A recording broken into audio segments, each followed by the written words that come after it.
Y'all know what it is.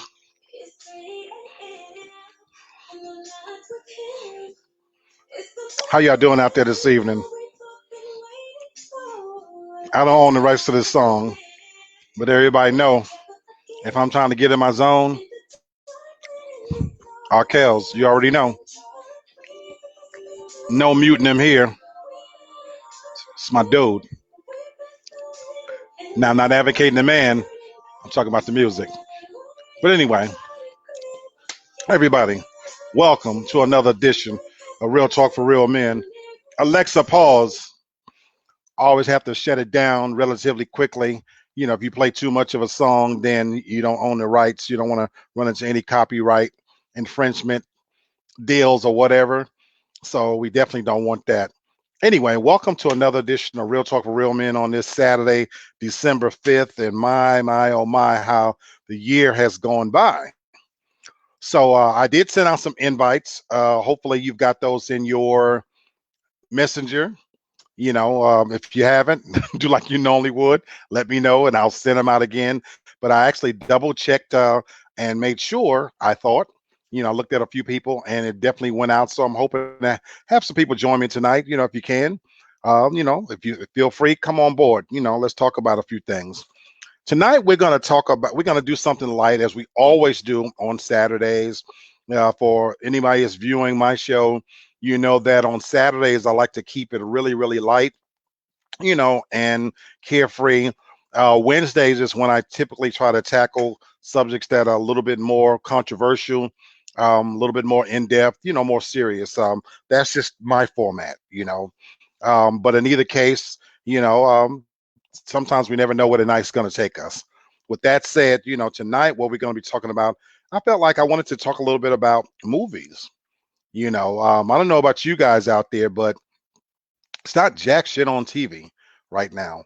And it's a combination of factors. Uh, Kenneth, I sent you the link, my brother. Check your messenger. Um, I'm literally looking at it as you pop up. I see it in your messenger. So it's got Netflix and chill. It's got the thing on there. So I'm hoping you got it. So um, I don't believe I have to send it out again. Check your messenger. Let me know. But I'm looking at it on screen as your thing popped up in my messenger, and I see the invite right there as well. So do me a favor and check. Go to there. You should be in your messenger. But just on the off chance that some reason I'm not understanding why you guys aren't getting it, let me see if I could bring on a couple of people. So bear with me for a second. But I'm looking at it in your messenger actually as we speak. And so it shouldn't be an issue. But I will again send this out to you guys immediately. I hope you guys are checking your messenger, when I send these invites and invitations out. So I just sent it again. So Kenneth, I just sent the link out to you again. I'm hoping that we get Tasha on here tonight. She's had a pretty rough day. Before I get started, let me say this. Um, you know, there's a lot going on each and every day. And my co-host, Tasha, I just sent you the link again. So I'm not sure why you guys aren't getting the link. Um, I sent it out. I just sent it out to you again. So check your messenger.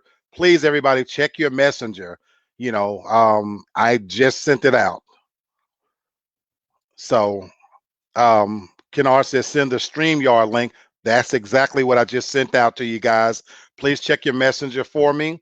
Uh, I'll do it one more time. I'm literally copying and pasting, and I'm going via your messenger, just so you know. And I'm sitting out, and it should be coming up the exact same thing for you guys, but I'm going to do it again. So bear with me, folks. And when I'm looking at it on my end, it's actually showing that it's sending you the messenger link directly from StreamYard. So I'm not sure why it's not coming through for you guys. So I'm hitting send again. Um, so I don't know why it's not coming through. Let me do a copy and paste here, and let's try something different. Because I'd love to have some guests on. Now I'm always prepared to talk by myself if I have to, but I definitely would like to have some people visit me tonight. So let's see if this works. I'm going to save, and I'm going to show that. So I've got the StreamYard link running across the screen. If that helps, Tasha says I don't have the link. Baby, I don't know what to tell you guys. I'm trying not to get too deep into anything, before I get to set in motion. I've also posted it in the comment section for anybody that wants to take the link from there. So I'm trying to invite you guys in any way I know how, to make sure that you can get on. I'd love to have you on. I love guests. So this is what we do. So again, I'm posted it in the comments. I've sent it to your individual messengers. So I see Tasha finally popped up. So how you doing? Did you check your messenger ahead of time? I did. Several times, and I even texted you before. It's not sending it the way from StreamYard. I'm not sure how you normally send it, but how you send out the links for the topics on Friday. That was Mhm. the last message I got, and no other link has come through from Messenger with the link for this Sending show. it the exact same way. Yeah, And when it's not popping up in Messenger. I pull up you guys' individual names, for example, I'm going to Messenger, and it's showing that it's sent to you. Netflix and chill romantic movies for cupping season. It's showing. So that's why I did a pre-run. So I checked 3 or 4 people just to see if it was going through, and it's showing that the actual thing.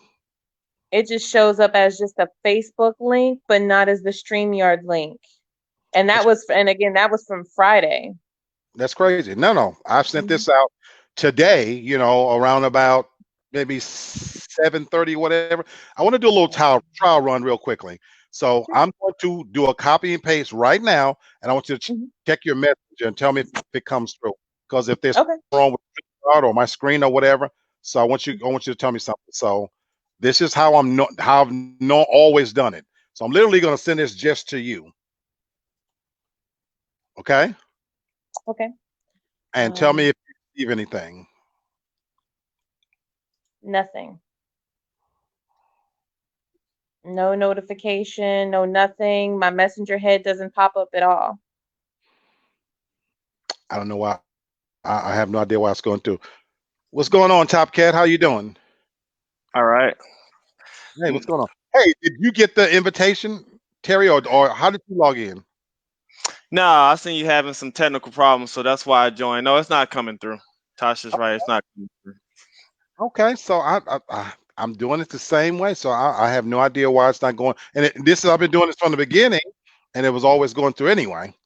I've got to figure that out. I'll figure that out behind the Mhm. scenes. So Yeah, but you posted it. I mean, I could see it. I mean, they could just type that into your browser, or that's kind of why I just joined it. Let you know it ain't working. I got you. Well, thank you. And so on my end, it's showing that it's going through because I can pull up the person's individual messenger and I'm looking at the link that's going through. Hey, there you go. So I don't know if you want it on your chat. I mean, if so, I'll delete it. I just throw it out there for you. no, and I've got it on mine. That's I did it for people as Mhm. well, but that's literally also what I'm sending through. So that's okay. I'll figure this thing out. How you been doing, man? Oh, I can't complain, man. Life is good. I mean, I'm all about investing, and things been going well, so That's I'm good. I'm, Good. I'm in a good place. Good deal for y'all. For the viewers that don't know, we haven't seen my nephew in a while. If you don't see Terry, Terry's out there doing his money thing.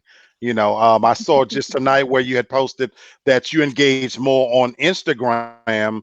Obviously, that you're getting more feedback and traffic, so you're not as much on Facebook. It was what I saw. That's correct. Yeah, Yeah, a lot of people don't really engage on Facebook that much. So yeah, I'm always on Instagram. gotcha. I got you. Okay, so anybody want to know? Terry has a actual show called Minority Investment Group. Very big on investing in was it the stock markets and what else you do, Terry? Yeah, pretty much stocks, long term, short term. If you in the option contracts, I'm not gonna take too much of your time on your show, but today I posted this link. I give my daughter a weekly allowance. She's trying to save up for a dog, so she has $77. She asked me to invest it, and right now it's at $860. Hopefully next week it'll be at 1,000. So yeah, if you're not investing your money, you should. Hey, say hi to your Uncle Freddie real quick. Sorry, not too long while you're here. And there's the puppy right there. Got a little puppy. Hey, sweetie, how you doing? All right. Well, all right. Well, I appreciate you joining. Get up out of here. Well, here's the one thing I'm gonna say to you, nephew. I need to send you a couple of $100, and I'm gonna trust your judgment. I just need you to invest for me. Okay. That's all. Yeah, I just did it for my mom. So yeah. That's it. So I don't know anything about it, but I trust your judgment. So I'm gonna send you a couple of $100 here and do what you do. Yeah. Open up your account and I got you from there. So yeah, you'll still be Okay. in control. I'll just tell you what to do. Okay. I'm gonna make that happen. Well, I appreciate you joining in and thanks for helping out. Good to see you as well. Okay. All right. So Tasha, anyway, I was telling the audience a little bit, it's been a tough day for you. There's so much going on. I'm not going to get into personal business. But before I start the show, I do want to give a shout out to everybody that's going through this whole COVID thing. It's real. It's as real as can be. And it touched her personally today.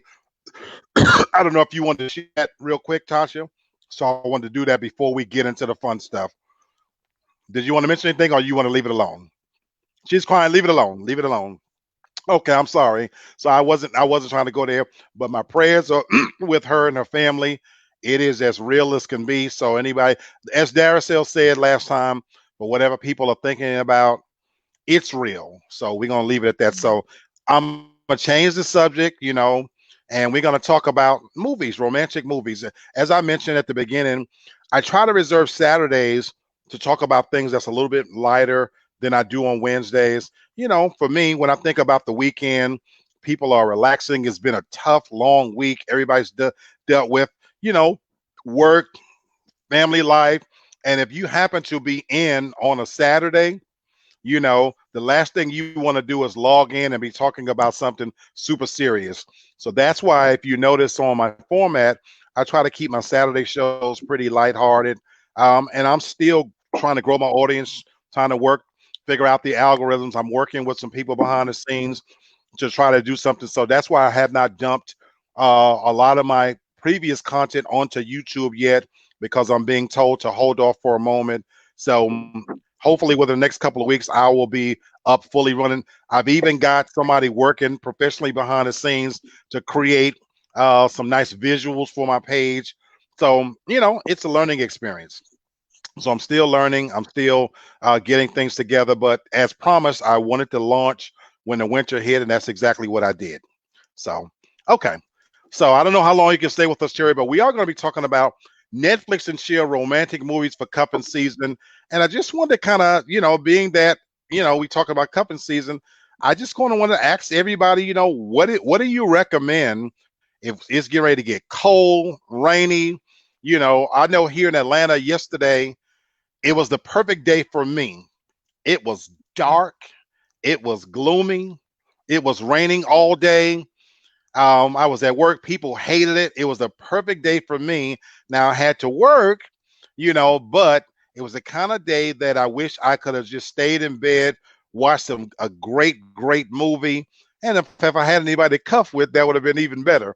But since I don't, for those out there that do have somebody, we're gonna just kind of throw out a couple of movies tonight. They're gonna keep everybody long, but I want to just kind of for you, Tasha, Mhm. what is one of your go-to favorites? And we're talking about a movie that not when you're not watching alone. What is a go-to favorite that when you're with somebody whose company you enjoy, particularly during cupping season, when it's cold and the wind is Mhm. going, it's howling, and it's a Saturday night, and you're inside. You've got everything you think you possibly gonna need.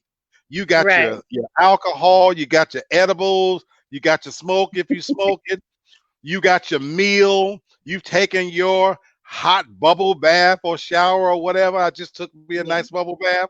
And now it's time to settle in and watch a great movie. What Mhm. what are you curling up and watching? I don't like to watch a lot of like romantic movies like with guys. That for me, I reserve that for myself if I'm in my feelings. I do. So if it's with Wow. someone that I want to like spend time with, I want to watch a good movie with, it's gonna be an action movie, and I would prefer the Fast and Furious movies. That's just my preference. I just enjoy just the whole franchise. That I want to watch something that's action that I'm gonna enjoy, that they're gonna enjoy, because not too many times, not too many guys that I know are gonna actually enjoy it to sit there and watch a romantic comedy movie with me. Really? So that's been your experience. So you haven't Mhm. had a lot of experience watching a good romantic movie with a guy, but Right. you'll watch action movies. So Yes. so walk me through this then. So how does that translate when you're watching the Fast and the Furious? And how does it translate to any romance then? Because again, welcome Candace, sweetheart, from the candy shop. I'm reading a thing. So we're talking about romantic movies during cuffing season, and Tasha was just telling us that for you it's the Fast and the Furious. How do you go from that then to a getting romantic? I don't for me it's really not even being just romantic. It's just laying up next to someone, and as you're watching the movie, you're usually like massaging them, or they're massaging you, rubbing on you or something. It's just going to eventually lead to that anyway. I just, Do, you know, but this is doing a Fast and the Furious movie.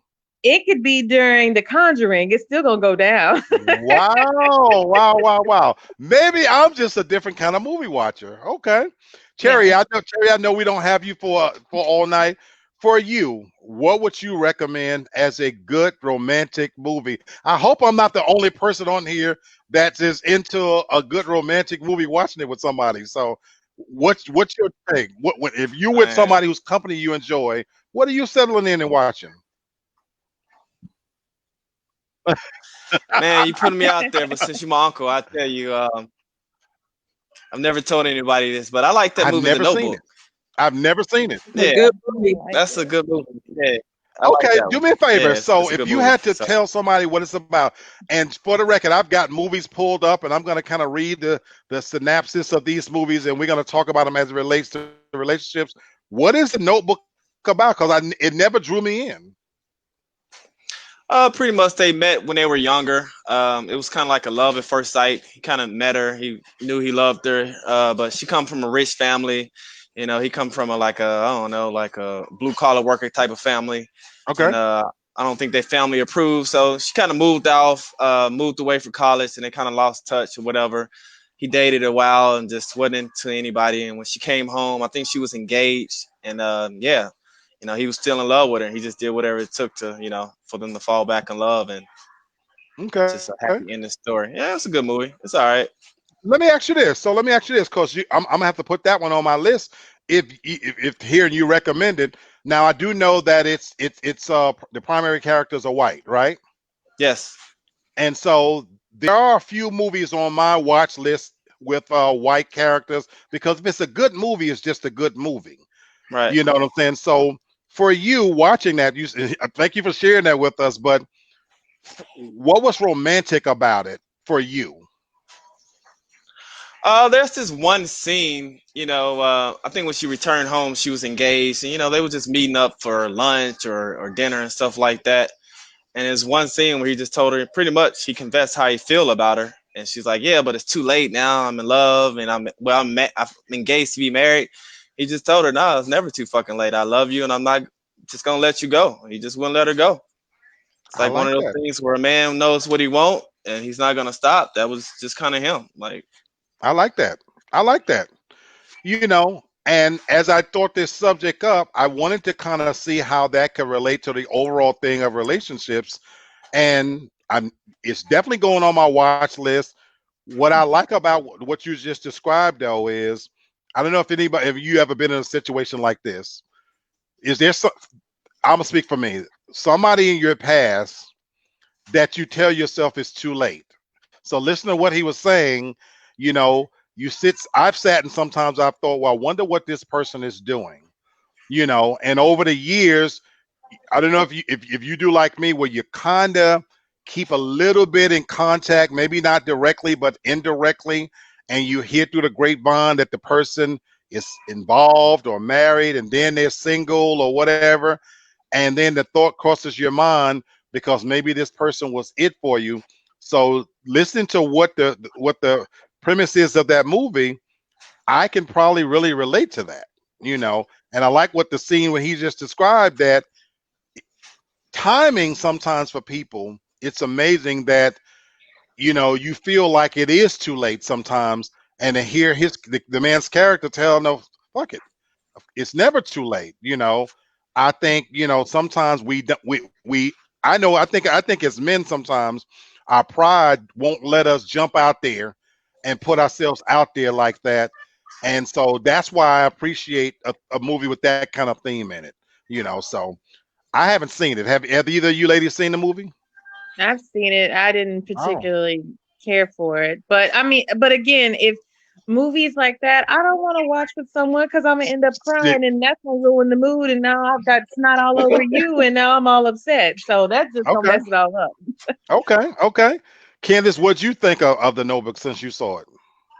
I thought it was really good. It's one of my favorite movies. Really? It's yes, it goes over their whole lifespan, and it's a beautiful movie. I I don't know. I like I've romantic movies. avoided it. It's going on my list. I don't know what it was.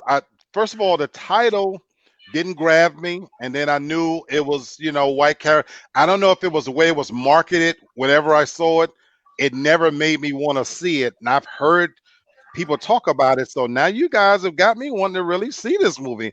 And so now, unlike Tasha, I do want to watch a movie with somebody, to emotionally be invested in it. I don't want to be sitting in there watching the damn movie by myself, crying. I want to have somebody that Tasha, you too hard, man. That's crazy. it wasn't my intentions to watch the movie. Like, I was with my ex and she Really, put it on and I was watching. really. Like, oh damn, this is a good ass movie. Like, yeah, that's what happened. Okay, okay, Yeah, okay. You got sucking into it. yeah. Okay, Candace, for you, what's a good romantic movie you and your husband sit back and watch? Oh, I like romantic comedies. So Boomerang, I would Okay, watch that. I love 90s movies. And then I like Eddie Murphy, so I can sit back and watch Eddie Murphy Raw with my mate, and that's entertaining to me. okay. So I get the entertaining part, and now Boomerang. What did you find romantic about it? I mean, him and Halle Berry getting together, even though it's crazy how they portrayed her as the less attractive woman to Robin Givens, when in actuality now Halle Berry is looked at as the more attractive woman. So, but I That thought is it was cute. you make a really good, interesting point. And ironically, for me, when I watched the movie, I didn't even then consider Halle Berry the less attractive one. Mm. Now, at the time, Robin Givens was hot. She was popular. Now body wise, I would give it to Robin Givens. Like the scene in there with what she's got on. Halle Berry is a little thin for my taste, but in terms of beauty, I'm just saying for my taste. The baddest Halle Berry has ever been is in the Bond movie. That's the best I've ever seen her in the James Bond movie where she's coming out the water with the orange bikini on. Y'all haven't, Terry, you haven't seen that? Yeah, I'm having a hard time hearing you say that about Halle Berry because she's always been fine to me. Like, No, she's no. Overall beauty, I'm saying body wise. You think Halle Berry has a better body than Robin Givens? yeah, in the movie it's pretty close. I mean, she don't have on the lingerie like Robin Given had on, and she doesn't, flex her body like that. But Okay, I think they got like the same shape, or I mean, they're about the same weight. okay, They look okay, similar. Yeah. okay. I guess for me, I did find Robin Givens' body better. I've seen her in other movies, and so she's built a little bit more to what my taste is. But I still think Halle Berry is more attractive. And even in the Boomerang movie, I I'm more attracted to the plainer. That's a bad word to use, plain. The less high maintenance type of woman. And so Mhm. in that movie, her character, she was just a working executive, whereas Robin Givens had the perfect hair. There's a scene where he looked at her feet, kind of deal. I'm always more attracted to the less high maintenance woman. And again, she has obviously a beautiful face. One of the most beautiful faces in the business. So that was pretty cool. You know, so I'm gonna name my movie, and then of course I'm gonna go through some movies and I'm gonna read what the premise is, and we'll kind of talk about whether that's romantic or not. How many of you guys have seen the movie Have Plenty? I've seen it one time and I don't even remember it. Okay, It it's about go the ahead. script writing and all that. Correct. Correct. Yeah. So for anybody who haven't seen it, you know, it's one of my favorite romantic movies. For me, it's intelligent. It's funny. The acting is solid, and it doesn't have top-notch actors in it. These are people that are unknowns. You know, for the record, what it's about. It's a lady executive named Haviland, and there's a guy that's is a wannabe writer, down on his luck writer called Lee Plenty. Hence, you have the movie Have Plenty. Now, the reality is she's rich, her family's rich, he's in love with her, but they're best friends. And the whole movie takes place over a weekend. She invites him up for the weekend to her upstate house. They're in New York, but I think this movie takes place in Washington or something like that. So she invites him up with a few friends for the weekend. And of course, he's a struggling writer, and all of her rich friends are there. Now, she's engaged to a rapper, to a guy Who's that a has cheater. money, who's a cheater. The rapper is a cheater, but she's engaged to him, and she's real high maintenance, high profile. And through the course of the weekend, all of her friends are attracted to Lee. All of the friends, ironically, end up being attracted to Lee because he's very direct and blunt. He has an awkwardness about him that is kind of nerdy, but they find attractive. And it's one of those kind of movies where you don't appreciate what's right in front of you. And I mean, he's puppy in love with it with Haviland, following her around, just hanging on her every word, and everybody's telling them move on. She doesn't. First of all, she's out of your league. She's got a man. She's not going to stoop down to look at you. And again, you can't even impress her family because her family's got money and this and that. And so the movie kind of goes through how eventually, when he decides to move on, he makes his play. And I don't want to give away the ending or anything like that, but it's a kind of a rags to riches kind of story, but it's a lot of great dialogue. And for me, that's what I really loved about it. It's not a whole lot of scenery. Again, it takes place over the course of a weekend, all in like a house, and the interchanges are between all of the different people. And it's kind of got this comedy thing like Three's Company. If you ever watched Three's Company back in the day, when it's like Mhm. mix up, ends up in this person's room, and all these little situations happen. And it's just it's literally one of my favorite romantic movies that I will watch. It's called Have Plenty. So if you haven't seen it, you know, it's a great movie to sit up and watch because it also opens up a lot of really good dialogue about what people consider important, when it comes to relationships, because what are you chasing? Money, fame, materialism, or somebody who really and truly loves you? So that for me is one of my all-time favorites. And I know we've got some that will always make anybody's list we'll talk about, but I wanted to share that one with you guys. That's a great movie. Do yourself a favor, watch Have I Plenty. actually seen that movie. It is a good movie. And I'm looking, Okay. it came out in 97. So yeah, that was a long time ago. Because I remember the guy, he had like dry humor, which I kind of like. Right. He's this real awkward. He dresses real ratty, but you grow to like him through the course of the movie.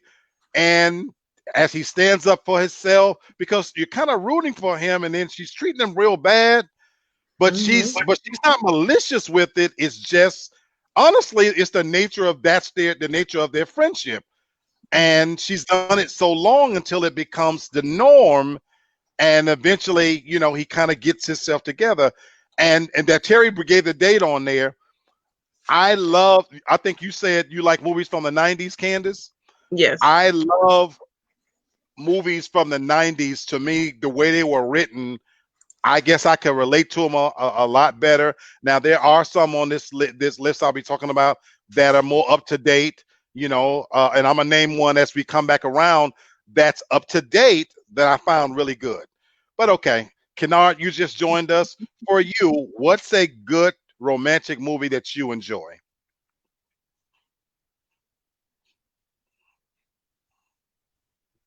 I think you're on mute. Yeah, you're on mute, brother. You got to take that Auburn background off. Hey, did they win today? No, they lost to Missouri, 60 to 58. It was pretty bad. Oh my, okay. Kennard, can you hear us? We can't hear you, man. He's delayed too. I can hear him in the basement, but it's like okay, I can't hear him. I can't. Kennard, for some reason we can't hear you. Okay. While we're waiting on Kennard to come forward, I'm going to bring up what is probably on everybody's top 10 lists, African American, of course, as a romance movie. In fact, for a long time, I would have considered it the go-to romantic movie. In case you guys don't know, I'm talking about Love Jones. So for the record, has anybody not seen Love Jones? Good. Very good. So all of these little movies I'm pulling up, they got a little bio. So just in case, Kennard, can you hear us? Okay, we still ain't got Kennard back. So let me just read what the description is. We're talking about Love Jones, which on most people's list is right there at the top. It says poetry brings the artistic Darius Love Hall, played by Lorenz Tate, and Nina Mosley together, Nia Long, together in a 1997. There's that era again, romantic drama Love Jones. But things get more complicated for the two of them as their relationship progresses. Yeah, just don't walk in front of the camera while I'm talking. That's all you got to do. The film was billed as a hit when Harry met Sally, and it definitely earns that title with how beloved the film has become, blah, blah, blah. But unlike When Harry Met Sally, the film's ending, it's much more sobering. So, okay, I want you to give me your take on Love Jones. Number one, do you put it at the top of your list as a romantic movie? Anybody? Yeah, in the top 10, but I still wouldn't watch it with anybody. Again, any movie that's gonna make me cry or something, or that I feel like it's gonna make me like too emotional, especially like those lovey-dovey movies, I don't want to watch that with anybody. That's my private time. That is when I'm really going through something and I need to work through that by myself. Okay, I got a question for you. For you. What in that movie made you cry? I don't know. It's a really like a feel good story. Sometimes it could be the simplest things in there that to me that'll just bring tears to my eyes. and I don't want to watch that with anybody. I don't want to share because that with anybody. because I guess I'm see that's weird. That's really crazy. That's like absolutely crazy to me. Tasha, Terry's It not in is. his head, That is kind of crazy. I mean, I respect your, if you don't Right. want to do it, but it sounds kind of crazy. No, it's though any love story. I don't. There's certain parts, and I can't pinpoint the exact part of it, but there's a specific scene, and I can't. And it's been so long since I've seen it. And but Mhm. there is a specific scene that is just like like that is just for me. It was just like that is just so sweet, and that's why I was just like, it'll make me cry, and I don't want to watch that with anybody. Hey, this is why this show is funny because you learn about people that you just didn't know. Candace, what's your I, take? I like it. I mean, it's sexy to me when he says, "I'm the blues in your right thigh, trying to become the funk in your left." Yeah, I'm ready. And that's really the scene for women that did it. And so that's why I didn't find it sad or anything like that. It was sexy and romantic. Now Not you know what for sad. me did it. Now you know what scene did it for me when he spent the night at her house and she had him sleeping downstairs and she was upstairs, and all of that sexual tension. But they're gonna do the right thing and not have sex and their willpowers. I don't know if you've ever been in that situation.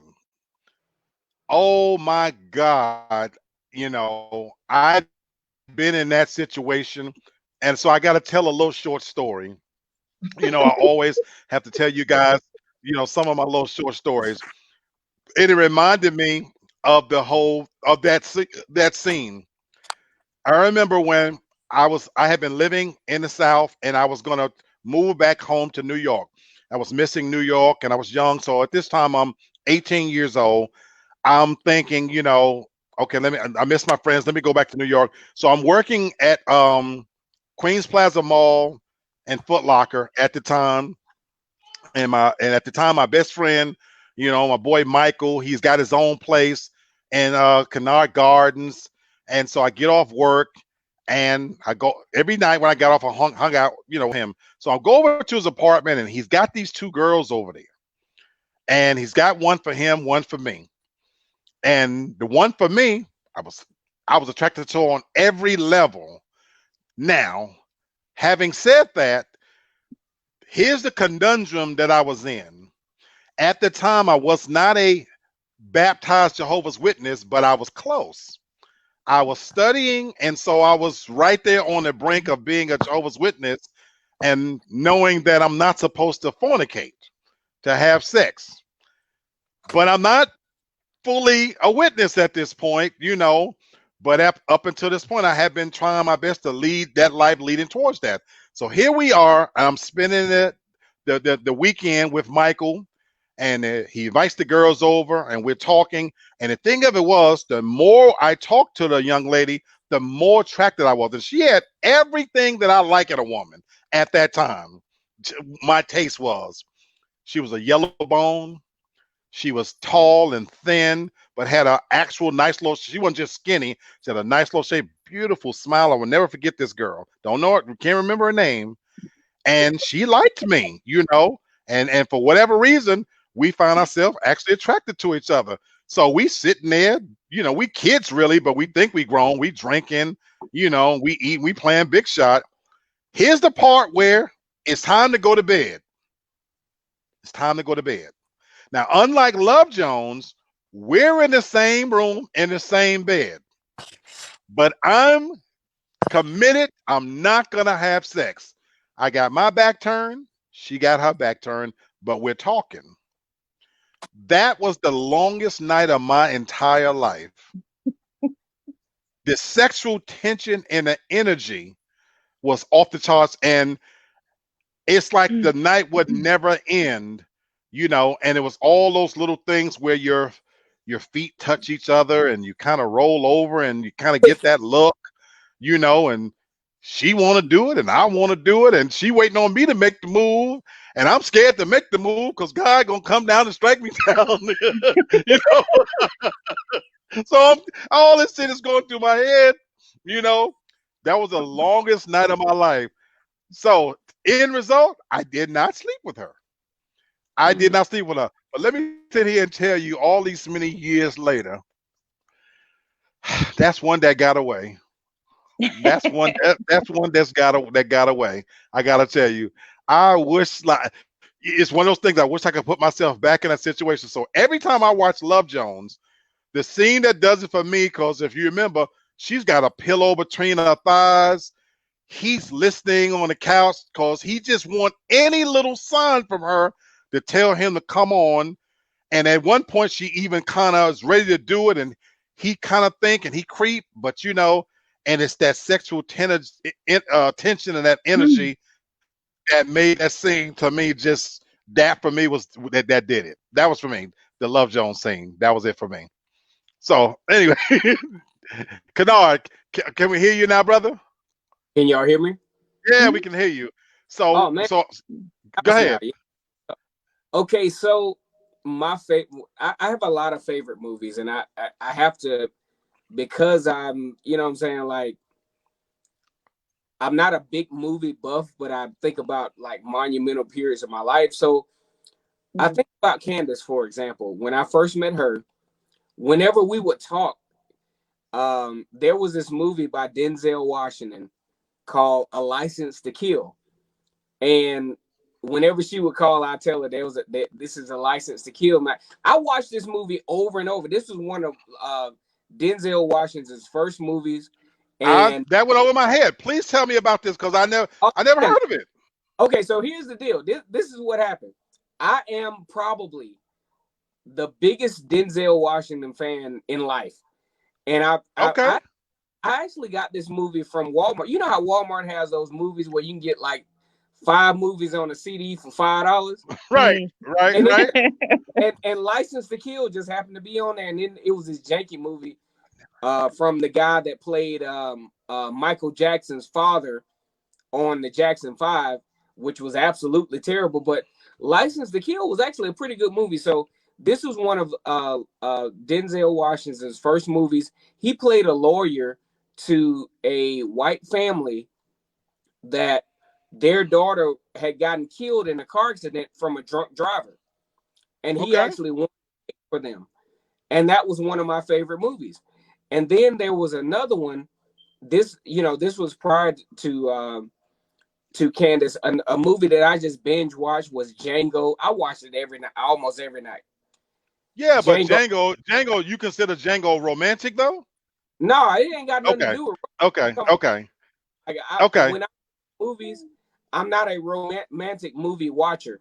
Okay. But when it comes to romance, I guess, me and Candace have watched a lot of movies together because she actually put me on the movie game. And probably this ain't got nothing to do with romance. This is way off the subject. And it still affects me to this day. It's this movie called The Lovely Bones. And it's like, oh yeah, easily one of the saddest movies that Candace and I have ever watched. Okay. And it affects me because I'm like, how can a person do this to another human being? Right. You know what I'm saying? And it's like, you talk about the non-impunitive killing of children. Right. They buttered it up to where it was right. Yeah, I've seen that one. And I was like, man, and I tell Candace, man, that affected me for weeks. What's up, dude? So Tasha, do you see what you're missing here by watching movies by yourself that you won't dare share your feelings with anybody? No, because I don't. But now, The Lovely Bones, I read the book on that, so What I'm talking about, you holding all your feelings inside and shit. That's for me. I don't. No, that's not sexy. I don't need to share that with you. No, there's only certain type of movies, romantic. I will watch that if I'm in my feelings and I just need some. Wow. I'm not sharing that with nobody. Wow, He's not talking about romantic movies. He's talking about I'm just saying. I'm just saying. He's not a movie person, so Okay, it's going to be hard for him to say something gotcha. romantic because his attention span is very short when it comes to Okay, movies, and so usually we start out watching it together, and it's just me because he's falling asleep. I got you. So, Now, on that note, I will say this: Mhm. I'm a big movie person. I've seen almost everything, and my attention span, though, as I've aged, has gotten shorter. I Mhm. used to be able to watch movies for hours, where now, I even when I watch a movie now, I have to watch it in 4 parts. It's weird. Now, what's ironically, I could watch if it's something I like Chicago PD. I could sit there and watch a whole day of that. So it really just depends on what it is. But an actual movie, I have to watch it in 4 parts. But we're gonna stay on track. I'm gonna bring up another classic. And again, even though Kennard may not be a movie person, who knows? Maybe some of these titles might, make him say, hey, let me take a look at that. Let's talk about how Stella got a groove back. Let's talk about how Stella got a groove back. Now, again, this is one that I would imagine everybody's seen, including you, Kennard, right? I've seen it over and over again because my mother was the type of movie watcher to where I don't know. She had this thing to where she could back in the day when you had the movie and the DVD to where you could watch it over and over again. And Okay, how got our groove back was in constant rotation. So yes, I'm very familiar with that. gotcha, gotcha. Well, just for the sake of the audience, this was a 1997 film. Angela Bassett. Taye Diggs. This is the movie where Taye Diggs got famous off of, and it's about a divorcee who takes a trip to Jamaica. And actually meets a guy that's barely legal. He's literally 20 years old, and she's in her 40s. There's an attraction. He ended up coming to the States and staying with her. And the movie was about the complications that happen between people with an age gap. This was that movie about that age gap and all of those little things. And it was, for me, as I would define it, it was about whether or not love and attraction could usurp all of those issues dealing with age. Now, so what I want to pose to the audience is, have you ever been in a situation where where you was in an age gap relationship type situation? Yeah. Tasha, what's the biggest age gap situation you was in? Right now, he is 15 years older than me. This is the 15, this yeah, is the biggest 15. one? Mm-hmm. Okay. 15. Okay. Well, no, when I was younger, I was a little fast little thing, but that wasn't a relationship. But I would say right now he's about 15 years older than me. Okay. Okay. Question then. So Mhm. what issues do you guys deal with that are related to the age gap, if any? I really wouldn't say any, but that's because for me, I find it really hard to relate to people my own age, and I've always been like that, where I generally I flock to people older than me because of the conversations or just in general, just the likes. I'm very quiet. I sit back and observe, and I will, speak if there's something to be spoken about, and that's Okay. why for me, I've just never just gotten along with anybody too much my age. But there's not anything as far as age gap that I would say that we deal with right now. I feel like sometimes he tries to fit in with the younger crowd when he shouldn't have to.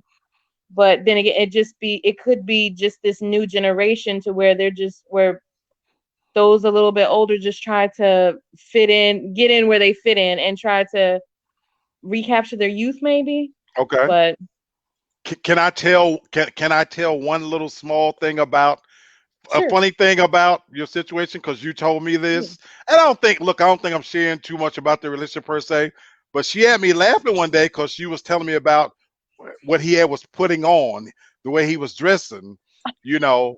So tell us about that, Tasha, because this is one of those examples where she said his mind you his age. You tell it, Tasha. it I have a serious problem with grown men wearing skinny pants. Like that is just for me, that's just a no. He had on these skinny jeans that I was just like, that's just so unattractive. And this shirt that was clearly for someone in their 20s. And I told him, like, you're doing too much. And then he had done that thing with his hairline to where, like, they had like kind of like spread, like filled it in or something. I told him, like, it's not age appropriate. Don't do that. You don't have to do that for anybody. Like, you're doing that for appearances. Be yourself, because like, you're an attractive older man, but be that. Just be age appropriate. Okay. Okay. Okay. Can we all ask questions here? Because I'm interested. Sure. Go ahead, Terry. So the age gap, like, you don't worry. I don't know his physical appearance, but you don't like look at that because it's a 15-year age difference from somebody you would normally date. So I would think body wise, would that be a problem one day? He is very, very, very fit, very much in the gym, when I first met him, he was bigger, and over the years he slimmed down dramatically. So no. But it's not a traditional relationship. It's a situationship. We've just been dealing with each other for so long that it's past that. Like, I don't look at that. So, well, I want to follow up on Terry's question with what he's saying, because right now he is physically fit. I think Terry was saying, like, over time. So what if his physical appearance went back to big? I was attracted to him when he was bigger. So, like, I'm so still for gonna you, be it doesn't attracted. matter. It didn't matter for me. I was still attracted to him when he was bigger. Okay. Okay. All right. I asked that because I like younger women because they tend to be more fit. And so I notice some older women, as they get older, they're not much into fitness, and that's a big thing for me. So Okay. I guess it's not a big thing for women. Okay. So No, it's I'm good, Tasha. Oh no, I was just gonna say, it's just to be expected as you get older. There's just some things that you just can't beat Father Time. You just can't beat that. And with age, a lot of times comes the weight, and some people don't. They may encounter other ailments that would prevent them from being able to be in the gym, or as active or as fit as they used to be. So for me, I think we're so shallow now that we put so much emphasis on the physical instead of looking at the character of that person and really what we really like about that person. Okay. Yeah, I agree. It's just hard to meet that character. Yeah, I see your body first. I don't really know your character for a long time, so I can't. I guess it's different for That's a men and valid women, point. though. That is a valid point. So let me ask you something, Terry. So you said you tend to date younger. What's the age gap we're talking about for you? How many years we talking? That's why I was asking Tasha, because I try to keep it around 5 to 7. Okay. I thought about maybe 10. I think that's a little too young, but Okay. I don't know. I might be more open to it now. Okay. Because that's the thing with me. Go ahead. Do you even with that 5 to 7 age gap, have you ever encountered any issues because of the age gap? Not in 5 to 7, but I noticed like 10 or 12 when I talk to younger women. It's like, after a while you can say, wow, they're totally young. You could just tell by their conversations, how they react to certain things, the conversations that they try to have, the topics that they want to talk about, or just most things that most, adults talk about. They just have no clue for as bills, investing, thinking about the future. Okay. And after a while, it's like, wow, there's a big age gap here. Or they talk about partying a lot, and that's not something I'm into. So that's why I tend to stay away from younger girls, maybe. Because I'm 42, so yeah, if you're not 35 or older, I really don't look at you that much. I got you. Okay. Candace and Kennard, prior to being married, have you ever been in a situation where there was a significant age gap? I went on one date with an old guy. Oh, I was wow. 27 and he was like 60. Whoa, and that is old. Okay. She was like, okay, but damn, that is old. Okay. We went to dinner and people were looking at me like I was my grandpa, and I just I didn't like it. I didn't like the thoughts and the perception. So no, but as for a serious relationship, actually Kennard is the oldest person that I've seriously been with. He's 4 years older than me. I'm 37 and he's 41. I got you. Kennard, any situations where there was a significant age gap?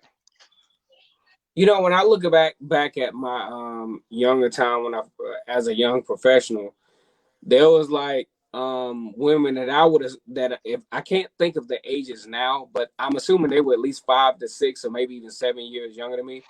And they were sexy, they were in shape and all this other stuff, but I just wasn't with the OMG crowd. I wasn't with the, with it. We couldn't hold a conversation. It wasn't a situation where they were ready to, because at that point I was like 32, 33, to where I was kind of fizzling out of that college phase because I went Okay. to all and did the whole party thing. And Okay. it's like they still in that life. And I just wasn't there anymore.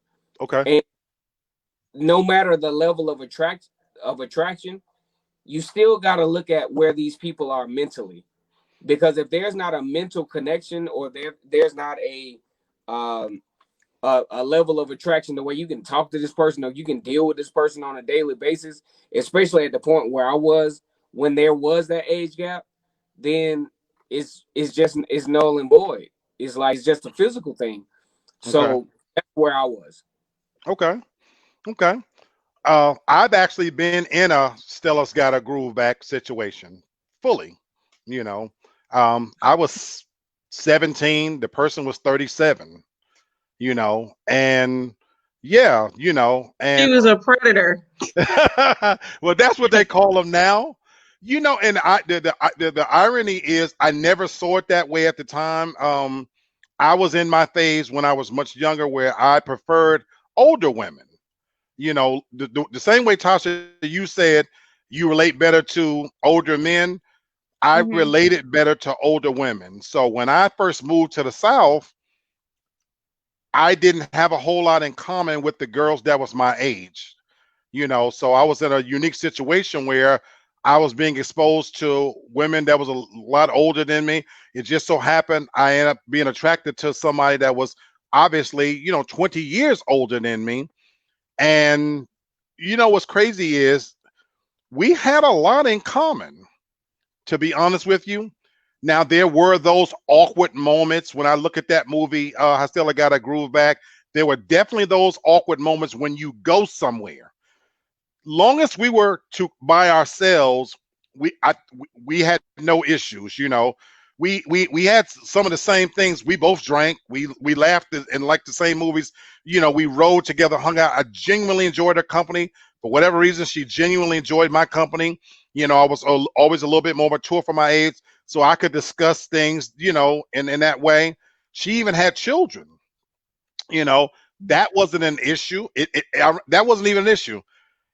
Where it became the Stella Got a Groove Back thing was when other people came into the picture. So when I watched that movie, and I remember in that movie where they were at an event, and you could see for her it was an embarrassment because he was so young, and then in public she was constantly worried about how it looked. Like Candace talked about the 60-year-old guy, you could see her uneasiness because she could feel like everybody was looking like, you with this boy. And that's what it was for me. I was with somebody that by ourselves, I mean, we were good together, but it's when we got in public situations where we went to gatherings or social events together and we walked in together, and now you could see the look. And for her, that was kind of uncomfortable. It didn't bother me. Now, ultimately, my family objected to it greatly, and that's really pretty much what ended it. This person even came and met my mom, and that was an absolute disaster. Straight out of what you would have met. Terry's laughing. Straight out of what you would imagine in a comedy routine. I was so naive to think that they're going to be happy. I'm only 17. So imagine this person's there and your mom and your sisters are there. And so my mom's looking up and down, and boom, if you know anything about my mother, she's like, what are you doing with Freddie? He's just a boy. I- you know, That's the way I look at it. So I have a question. It sounds like, just for what Candace said about her experience, that she felt like people were looking at her and the guy, and then for you, if she obviously had a problem with it. It sounds like it's more of the woman, because when I was younger, there was a guy I was involved with. Now, it wasn't a serious relationship. I was 19, he was 44. I never saw it as, I'm in here with my dad. Like, I just figured it was just like, we're just having fun, and people would just see it as, oh, they just, just an old dude with just a young chick who's having a good Right, time. right. You know, and then I dated younger. You know, I went from one extreme to the other. Once my family objected to the old person so much, I obviously started looking at younger. And then, of course, once I got single and I was out there, I dated younger. And Terry, I dated past the 5 and the 7. You know, I dated younger, and there were definite barriers because of the age. And even now, I'll fast forward to right now, finding myself in Atlanta, I I didn't date because I don't think people date anymore, but I was involved with younger women and we had nothing in common other than sex. Nothing. We didn't like the same music. They wouldn't even know what these movies are about. These are women that was coming over that, Terry, you talk about finance, they wouldn't have a clue about anything financial, anything political, anything newsworthy, So I forget who said it before, but they were coming in and it's all about videos and kicking it. And so, you pretend for the first part of it that you can deal with it, but it's hard because it's only so much once you get past the physical that you can kind of stomach and deal with, where you get to a point where you have nothing really in common enough to hold you together. And for me, that was where it got to the point where I'm 52. I've been celibate for this whole year. So at 50 years old, I'm kicking it with somebody that's 26. So it's a significant age gap. And at first, it was fun. And the pride part of it was, look at me. You know what I'm saying? I got somebody, you want people to see you with a 26-year-old, that wore off really quickly to the point where it was almost embarrassing going somewhere public together because you walk in a store, it was almost like taking a child to the store with you. They're running off, oohing and ahhing over this and that. And then I feeling kind of funny. So we started to do less and less things where we have to go anywhere and everything was inside, And so it just didn't work. It just didn't work.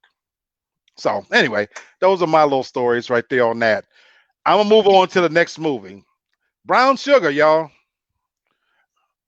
Everybody seen it? Yeah. Okay. Now this is again Taye Diggs, Sanaa Lathan, which I think Sanaa Lathan is underrated. She to me is one of the best for this genre, the whole romantic movie genre.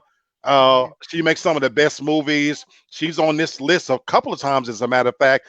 She's got a movie where she fell in love with the white guy. I don't know if you guys seen that one. Called. She's in one more movie I'm waiting for you to say. Which one? This is my best one. Because we can come back to I don't know which one. Okay, Love and Basketball. Yeah. It's got to be. Love and Basketball is high on the list. High on the list. And I was gonna save that one. Let's bring it on out. Why is that? Why is that one of your favorite movies? Well, I'm all into sports, and so I mean that's one. But I appreciate a woman like her that's into sports, who could kind of let her hair down, put on some gym shorts. And you ain't really got to be into sports. Just the fact that she got out there and she played or whatever. I always thought that was cool. She just seemed real down to earth in that movie. And the fact that once, a woman was fighting for love instead of the man always fighting. That's what I like about it and appreciate it. Good point. Good point. Very good point. Because it's always the man. Like every time I get online, it's always, if a man really wants you, girl, don't worry, he'll do this and do that. Like the woman's always left completely out. In this movie, she was fighting for this love. Like, thank you. It's nice that it's a change in scenery sometimes. Very good point. Anybody? I would have left his ass alone. Because he wouldn't have had to do me like that too many times for me to understand he doesn't appreciate who I am. I'm gonna leave him alone. I can't. I'm not gonna keep trying to go and get you, and then you just do me like that. Okay, Tasha, what did he do to her that was bad? I didn't like how when she starts coming into her own and being successful in college and having a really good basketball career in college, I didn't like how, because his whole world got turned upside down, he kind of pushed her away instead of where she made time for him and anything that he was going through, he pushed her away. And I did not like that, especially bringing the other little bitch up in there and y'all going to go get something to eat. No, thank you. Terry, did you see it that way? Did you see it that way? Because that's not what happened. That I mean, That is what happened. I can see how somebody would see it that way. Yeah, Okay. but you can flip it around like she just fought for the love. I mean, yeah, everybody goes through something, and usually it's the man who fighting, you know. And yeah, he had a little rough period of time.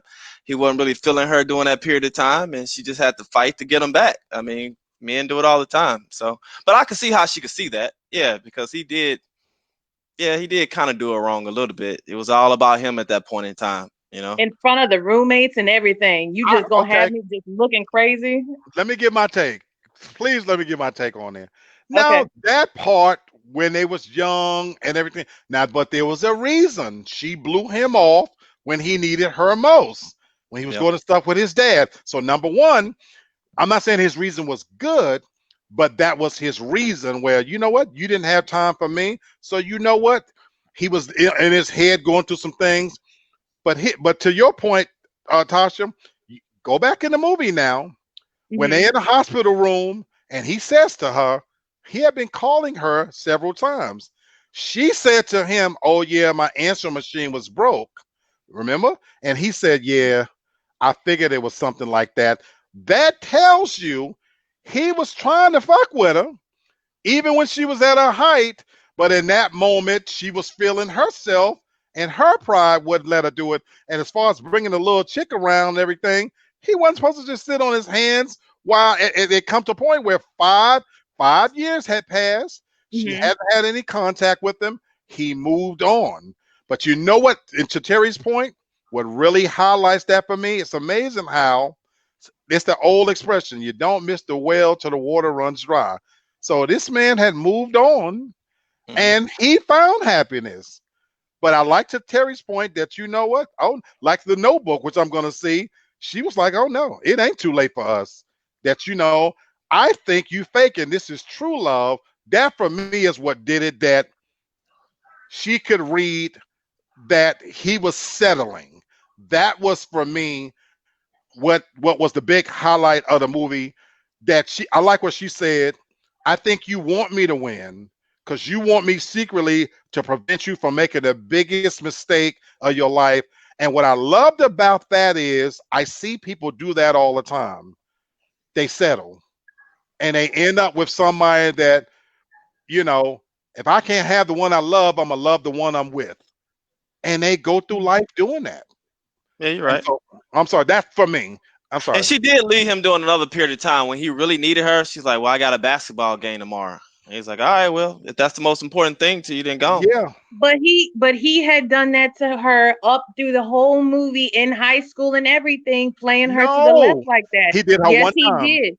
No, he had been doing that the whole time. And then in college, when he got hurt, and when she finally got the position on the team, no, that's what she wanted. That's what she was fighting for. And I don't feel like he was especially sensitive to her and her needs, especially when she was going through what she was going through on the basketball team in college. I'm talking about in college. He wasn't there for her. He was all about his hype and his name and what was so great for him. And then big fucking deal. Yeah, your dad cheated on your mom. Big fucking deal. You in college. Big fucking deal. Get over it. You're a grown ass man. Really, Tasha? Yeah. Real life shit. Yeah.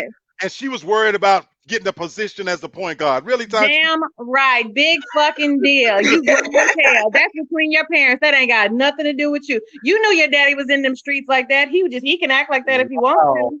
Big fucking deal. Wow. I want to say my thoughts on the movie. Go ahead. I thought it was a good movie. I liked how it showed that they were actually friends and they realized their feelings for each other in high school, and they dated towards the end of high school. And so in college they did get together. And when we're young like that, we all play games. So I just looked at it as they were both playing games, and then they had to both grow individually in order to be right for each other at the end. And it's kind of like, to me, the Black When Harry Met Sally, even though When Harry Met Sally is a completely different plot, it's still the same idea. Right. So I like the movie. and they consider Love Jones the Black When Harry Met Sally. But to segue into your point of how childhood and they grew to love each other, that's a nice segue into the movie the one that we were going to talk about again, Brown Sugar. These are two best friends. Mm-hmm. These are two best friends. And I like that movie, how as best friends, they crossed the line. And what was funny about this movie was when they crossed the line and it went sexual, it wasn't a good sexual experience. That's what made this funny to me. If you remember the movie, when they finally had sex, he didn't last. Do y'all remember that? Yeah.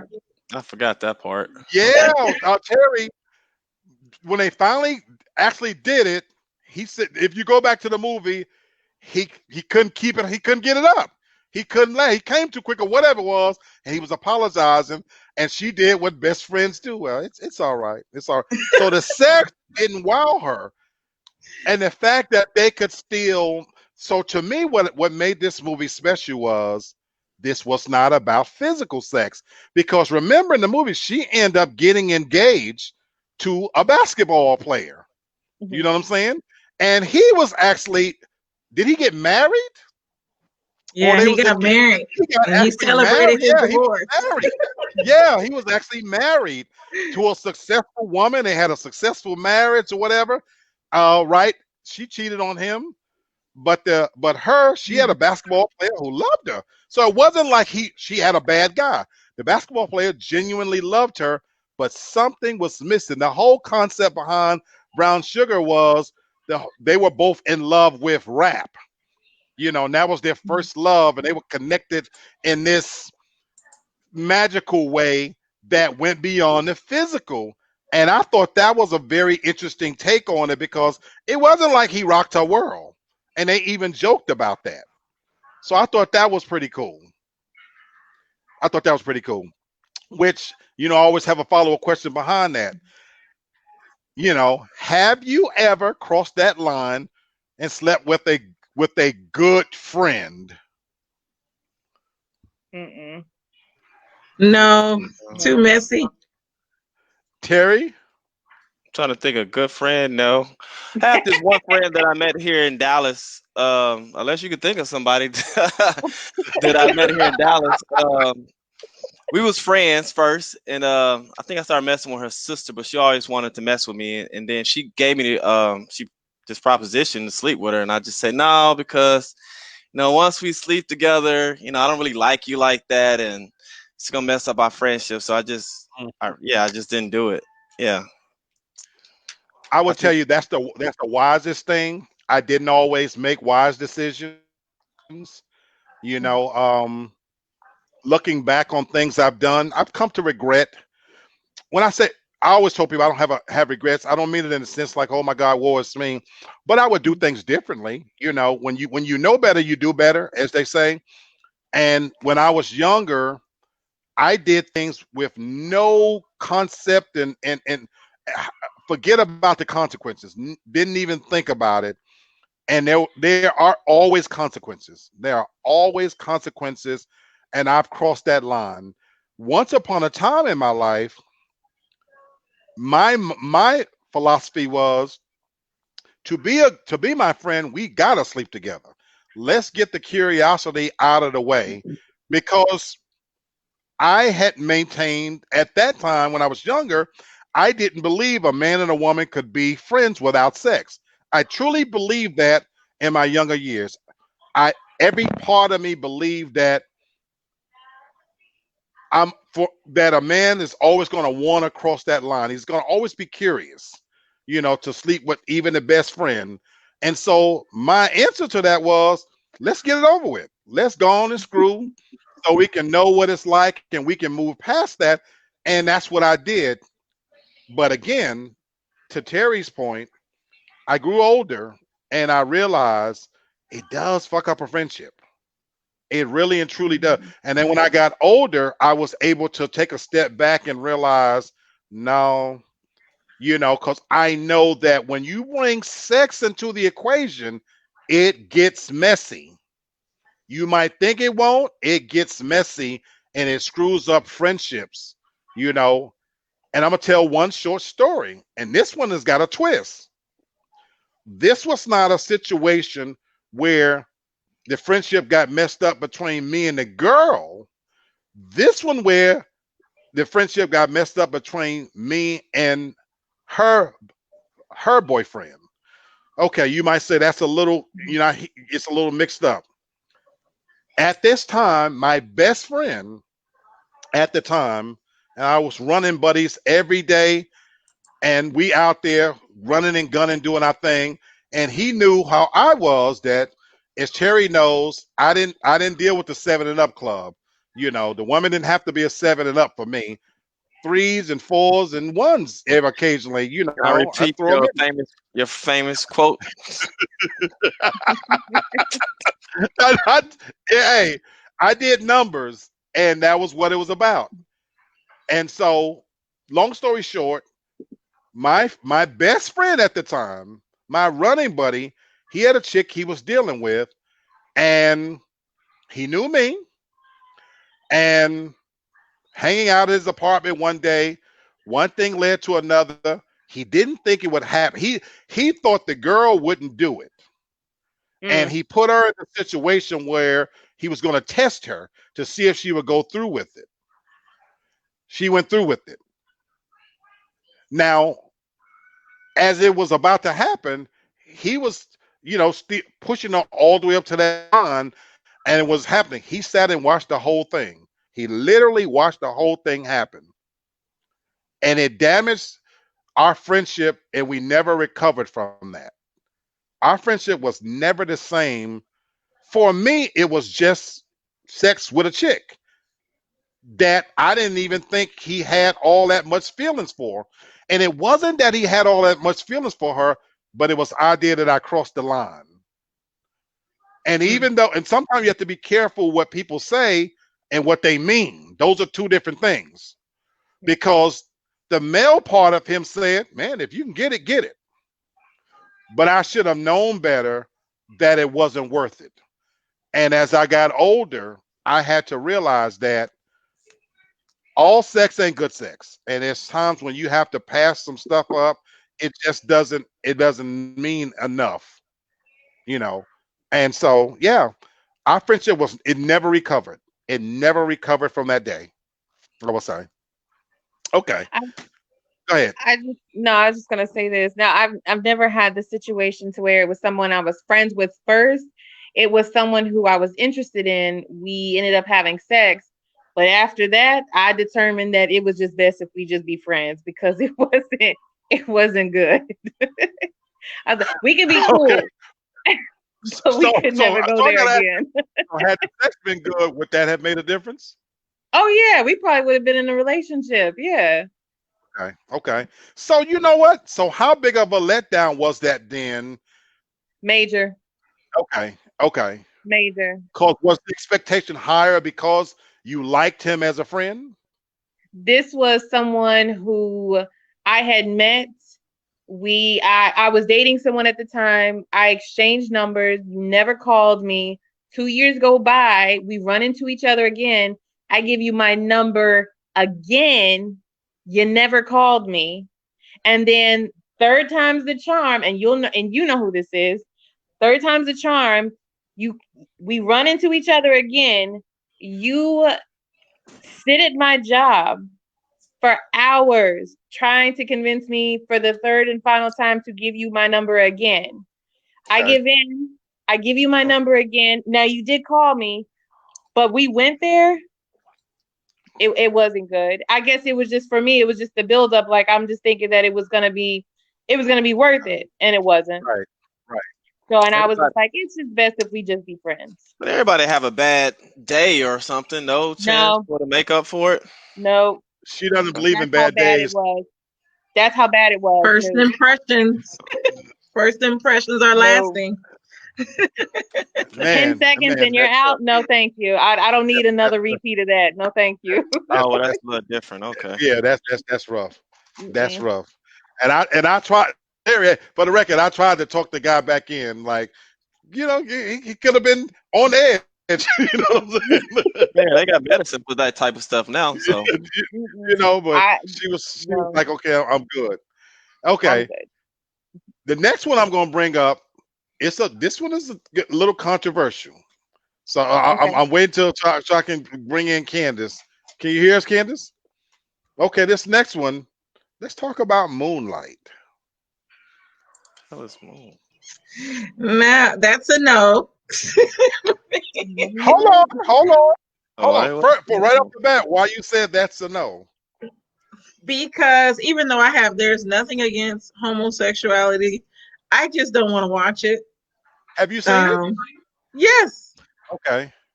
And it's not that it's disturbing, but it's something that I don't want to watch again. The acting was phenomenal. I do agree that they did deserve an award for their acting, but I didn't, especially the parts when they were teenagers and they were kissing and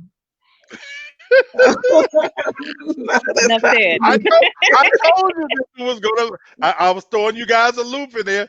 Tasha, what's your take on Moonlight? The movie from 2016? Yep, that's correct.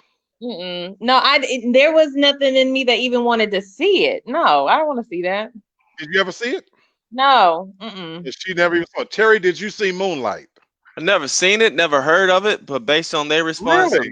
I'm not gonna watch it. Mm-mm. well, No, it won an Oscar. Like Okay. it won best movie for that year, but it makes and I'm not gonna make it a black and white thing, but it makes me question what Hollywood awards. They award us when we are in Yeah. role positions like that. I'll That's just true. say that. Now that's true. Now that's very true. So let me read I watched it and I really enjoyed the movie. And I'm gonna tell you why. But okay, it's Barry Jenkins' 2016 Oscar-winning film, follows the life of Sharon and his decades-long love for his best friend Kevin. The two diverged paths in their teenage years, with Sharon taken to a life of crime and Kevin becoming a father. But when the two reconnect, emotions come back to the surface. I would have never have thought that I would have enjoyed the movie because of the theme, but I watched it on the strength of I knew it was going to win the Oscar. The same way I watched Brokeback Mountain. As a movie buff, I am a movie buff. Mhm. Some things I go ahead on and I watch this. Let me see what all of the hubbub is about. Because I want to be able to at least talk about it intelligently and know that I have seen it. You know what I'm saying? And I watched Brokeback Mountain. Believe it or not, it's not a bad movie. But the theme, the theme is what was disturbing. And so with this one, this was a black version of it in a sense. And of course, it dealt with issues of abuse. So for me, I look at this the same way a lot of times. I was able to divorce myself from the theme and concentrate on what the movie was trying to say and the acting, as you said, Candace, because the acting was phenomenal. It was top rate phenomenal. My boy, Mahershala Ali, he won award in there, and that was my introduction to him in this particular movie. I knew from that movie, I said, well, man, this guy can really act. Now, he won like best supporting actor, I think. He did, yeah, and then from there, I was like, okay, let me follow this dude because he really can act. And then I liked him in some other things, but the movie itself, like Precious, I don't know if you guys seen Precious. Yeah. It was disturbing. It left me so unnerved, but that's where I knew it was good because I was uncomfortable because they was dealing with issues of abuse when he was a child and his mother was so And, rough. and poverty, and like it was a Right. lot of stuff. It was very heavy, just so you know. Now, not to the point where I was gonna cry or nothing like that, but the themes was heavy. Now, to your point, Candace, you say, will I ever watch it again? No. Seeing it once to know what it's about, I was okay with that. It's never going to be a movie that I'm going to put on and watch again. You know what I'm saying? But a lot of it is because it was just so heavy. Same thing with Precious. I cannot watch Precious anymore. I lost two brothers to HIV and AIDS. It's too heavy on my heart, on my mind. And so when the movie's over, you left with all of these thoughts. And that's what moonlight is. Moonlighting or Moonlight? What left with It's me? Moonlight. Moonlight. That's what left with me. The ending scene where they if you ever seen Denzel Washington's in the movie Glory, and the famous scene in Glory where he's holding together and he cries the one tear. Well, in this ending scene, kind of sorta, there he's holding all of his manhood together and has to admit, I love this person, because they reconnect and stuff. And again, he was like a drug dealer. I was gonna say he was a drug dealer at the time. All manly. I mean, the epitome of macho. You know what I'm saying? And he run to his old friend and reconnect where they had a sexual experience and they denied it, and so it was disturbing on so many levels. But at the same time, I couldn't take my eyes off watching what's going to happen with these two. And the way they ended it and left it, with the possibility, I guess you can assume that they was going to be together. But it was like, it was heavy. That was a heavy movie, but I give it credit for the acting. So I had to throw you guys a little loop in there, on that one. I'm hard on movie. If you don't catch me from the trailer, or if I don't like the theme of it, I'm not gonna watch it. I don't care who's in it. I don't care if it won an Oscar.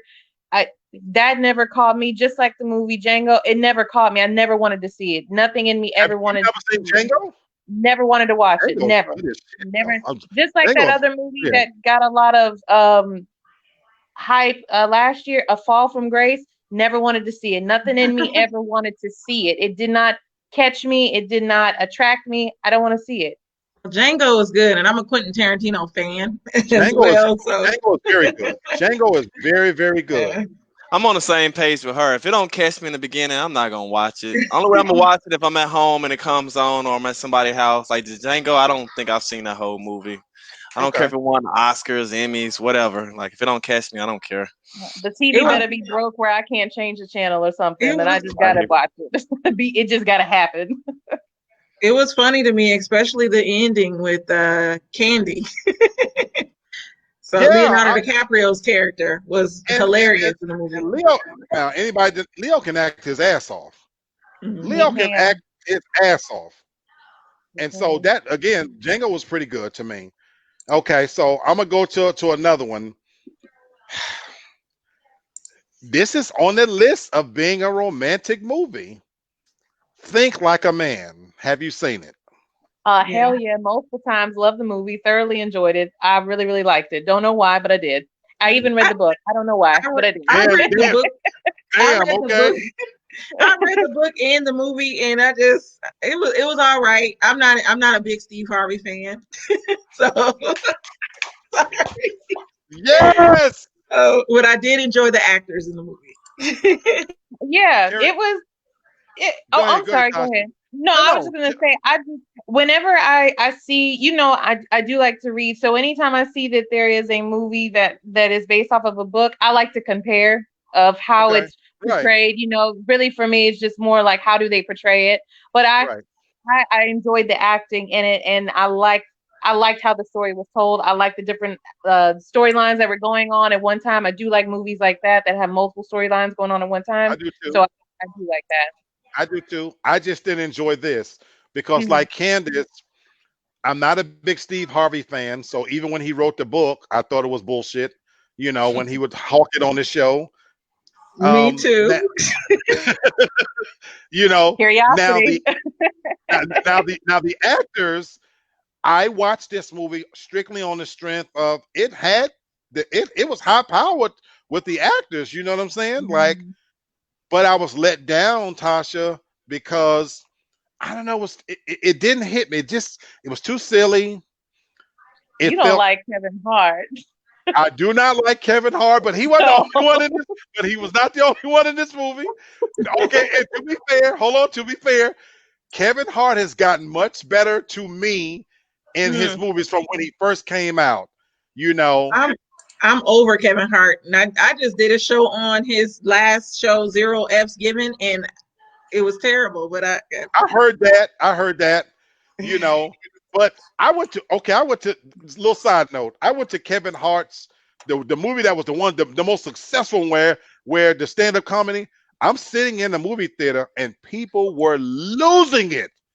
They was spitting up popcorn and spilling drinks and shit, and I was sitting there going. He was with me. He was so mad. He was like, "What? I was This in is a not Twilight funny." Zone movie.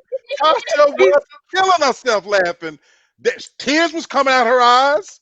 Is he funny to people because he's just hot for the time? Because I just do not find him funny. Now, his first special was funny, but I do not think he is a good stand-up comedian. I just don't see it. I don't get it. I like him. See, I'm gonna ruffle some feathers because I always felt that way about Bernie Mac. You know, yeah, like, I know, man. Shots fired. Yeah, I never consider him funny. Like I seen like all his stand-up routines and the Kings of Comedy. Even when he came on, people were dying. I'm like, man, if this dude don't hurry up. He's hilarious. Milk and cookies. Yeah, I thought that was semi-funny, but him and Steve Harvey have never said anything that just made me laugh out loud. Like that's just funny, like, you know, like a Cedric the Entertainer or even Kevin Hart. Yeah, I just can't get with him. I've never met anybody that didn't think Bernie Mac wasn't funny. You're the first person I've ever met that don't think Bernie Mac is funny. Yeah, I don't that too often. Right. Wow. Okay, we went side on that one. Go ahead. I'm sorry. Go ahead, Kevin Hart to me is more silly versus comedic. So I can see why in a movie he would be good because he can play a silly character. But that stand up, and especially this last one where he called his daughter a hoe, I just did not find it funny. I read about it and it didn't go well. He said she was exhibiting hoe behavior. He said she had hoe tendencies, and he said he called his old hoe. I didn't find it offensive. Now, with that said, the joke he told, I didn't find offensive. Right. I just didn't. He has a nice house. Not even a new joke. It wasn't even a new joke. I think which comedian actually told that same joke on stage where he said his baby had the bottle and it's squeezing and Corey Holcomb. Corey Holcomb said, and Corey said, just like your mama. I don't know, but that's so you funny. get it? So that's and Corey Holcomb is funny as hell, but he's offensive on every level, but he's funny as hell. But okay. But to that point, Kevin Hart is silly. I agree with you. He can't act. And in a romantic comedy, I just couldn't buy Tasha, every time he would come on screen, it would just screw it up for me. Like, I know. You know, so I know because of how you feel about him. Yeah. yeah. I couldn't get past him, and so for me, I wanted to like. This was one I wanted to like because it had a lot of good actors in there, and I just couldn't get past it. I couldn't get past it. You know, we got less than 30 minutes. I want to throw this a little hiccup in here. I got more movies I could go to. What's the one white cast movie, romantic movie that you would recommend? Only one? Jerry already said The Notebook. Jerry already did The Notebook. Can you think of a movie with white cast that's a good movie, a romantic movie? Eat, Pray, Love. I was gonna. Oh yeah, Eat, Pray, Love, and Forrest Gump. You know what? I was about to say that's not a romantic movie, but it kind of sort of is. He was in It love kind of with Jenny. really the whole movie is about his love for Jenny. To be honest with you, you know, I'm Yes. I'm surprised y'all didn't miss one. That now this is one that I do watch. I've watched probably 20 times, and when I don't have Pretty anything better to Woman. do when it comes on, huh? Pretty Woman. No, hell no. Sleepless Don't do them like that. in Seattle. I Oh, think okay. Pretty Woman was overrated. Personally, I watched it many Oh, I times. I liked kept it. That's decent. it was All right. Yeah. it was okay, but I just didn't see what was so special about it. Now, Oh my Sleepless in Seattle is well, to me, that was a good for me at one point. Tom Hanks was my go-to romance Mhm. movie guy. He Yeah. and for a minute in a couple of he had a couple of roles. He had a couple of good Because ones it in a was row. Forrest Gump You too. know, right? You know what I'm saying? Yeah. But Sleepless in Seattle, now that was really kind of it wasn't a remake, but it was a take on an older movie. I told you guys I'm a movie buff. Now the scene in Sleepless Seattle where they meet at the top of the Empire State Building, that was taken from an older movie. I can't think of the title right now. Um, and it's a classic. Oh my God, I can't think of it right now. But that's where they took that from. And in the old black and white movie, it was the same thing to where they kept missing each other. And the end scene where he comes, she stood him up at the Empire State Building. I think it's Cary Grant. And he comes to her apartment and she won't get off the couch. She doesn't even get up to greet him. And because he decides at this point, I want to see her one last time to find out why she didn't meet me, even though I thought we had something special. And he's kind of like talking to her and she's being nonchalant. And he had sent her this picture. Maybe okay. Huh? Sorry, I and thought I was muted. Okay. And he spots the picture. And then he puts all these two and two together and he realizes she had been in an accident and she couldn't walk. And it was in that moment that he realized, and she had been holding that. She didn't want him to hold that against her. It was kind of one of those sappy kind of moments. She didn't want him to feel sorry for her kind of deal.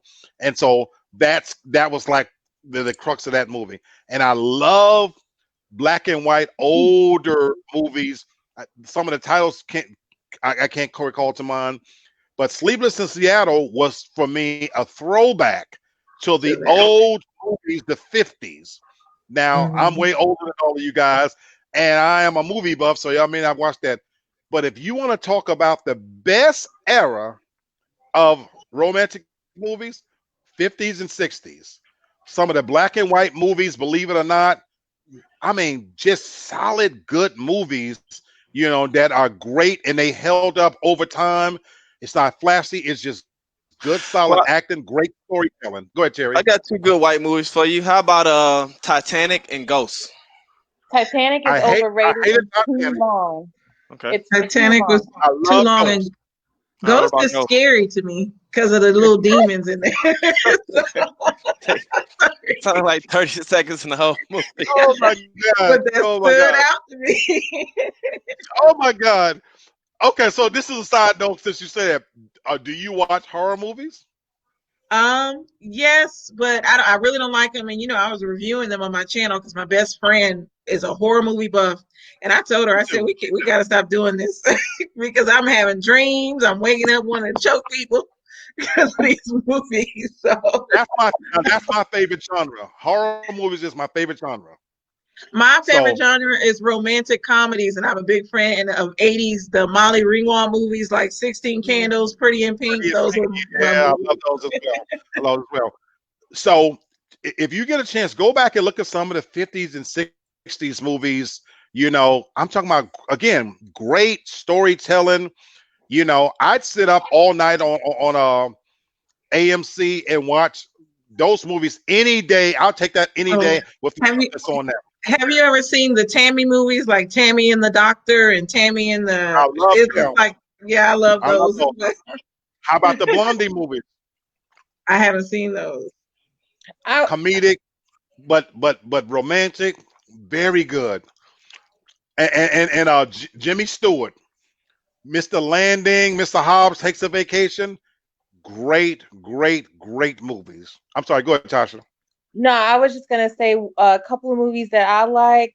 Serendipity, I believe it's with John Cusack. He is in there, and I've Chocolat. seen that. Really like those two movies. Okay. So I wanted to mention that because I had to give a little love to movies that just wasn't African American. So I had to throw some of those in there. For anybody watching, I'm going to an old one. I don't know if you guys seen this one. You know, we got about 20 years. This is my last one I'll review. How many of you have seen Claudine? How many of you That's heard my of Claudine? favorite movie in the soundtrack. That is one of my favorite Really? movies. I was Yes. thinking none of y'all don't even know what that was. No, when I met Kennard, that I'm surprised he did not mention that because I liked the soundtrack with Gladys Knight. Oh my God, With right? a Dozen Roses. That's Oh my my God, song. right? Oh my God, right? The Yeah. soundtrack is phenomenal, but the movie itself, Tasha Terry, have you seen Claudine or heard of it? Mm-mm. Nah. I heard Diane of it, Carroll. I've never seen it. Gotta watch James it. Diane Mayfield, Carroll. is good. Diane Carroll. It's and I'm gonna tell you something that what makes this. Oh, please go back and watch this movie. This is in the 70s. This is when welfare used to be different. So it's about this mother who's on welfare. She got a bunch of kids, and it shows you how the welfare used to really treat you. And that song, Mr. Welfare. That was the song in the They would movie. visit your home, and back then you couldn't own like a toaster or an ironing board or iron, so they have to hide all this shit, and they would have to look all raggedy and stuff like that. Now that hits home because I grew up on welfare when welfare was really like that. You know, that my mother, when my mother used to have to go down there to get recertified. See, these new people don't know about this type of shit. But back in the day when you was on welfare, you had to get recertified every 3 months. So my mother would have me and Sherry put on raggedy clothes. You put on your clothes with the holes in the knees and the too small shirt and the rip in the collar and shit, so that when you go sit in front of the caseworker, you look hungry and poor. I shit you not, because you got to tell your story, and you got this caseworker asking all kinds of personal questions.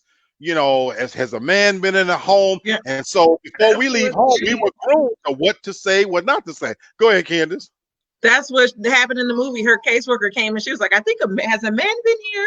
Right. She had her pen Right, you know. like writing. And And he was hiding, holding the TV in the closet. right. He's a sanitation worker, and he just innocently flirts with her coming from work, you know, because she cleans houses. You know, back then, that's what most people did. My mother cleaned houses, whatever. And they start dating, and it's not a silly comedy. It has deep themes, you know, believe it or not, because Yeah. it kind of deals with, in this instance, how the system works against them. That if he marries her, they cut her off. You know what I'm saying? So she get less money. So in a sense, you have to hide falling in love to keep money coming in to take care of your children, because they want to keep you compressed and pressed down. And then, of course, for him, he had no intention of falling in love with a woman with all these kids. What started Didn't out he have for him, kids?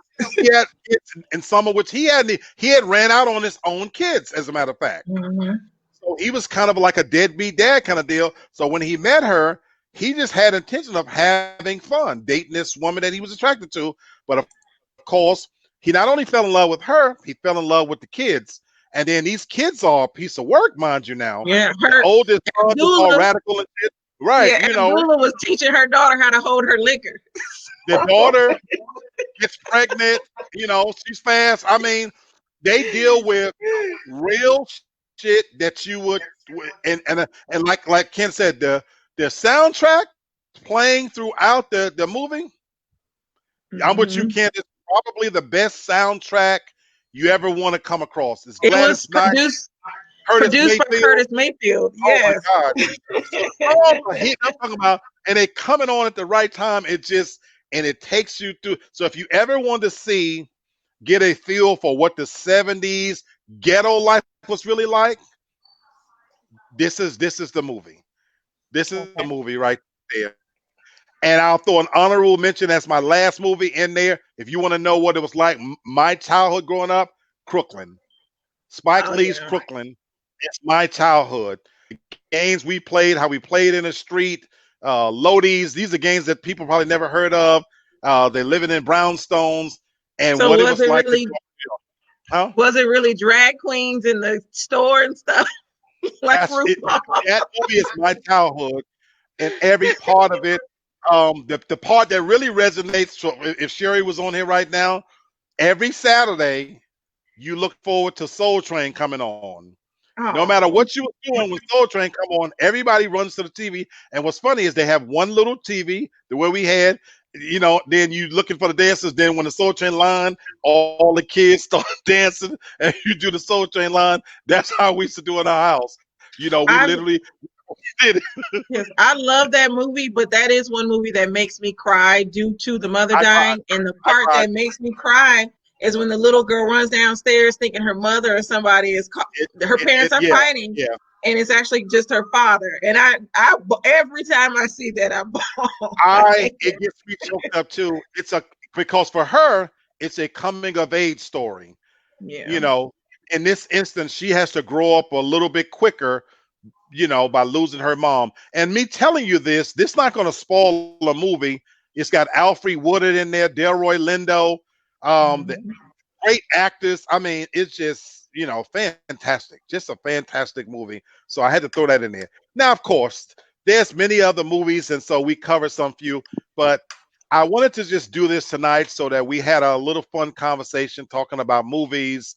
Many times people know how much I love music, but I'm just as big of a movie buff, believe it or not.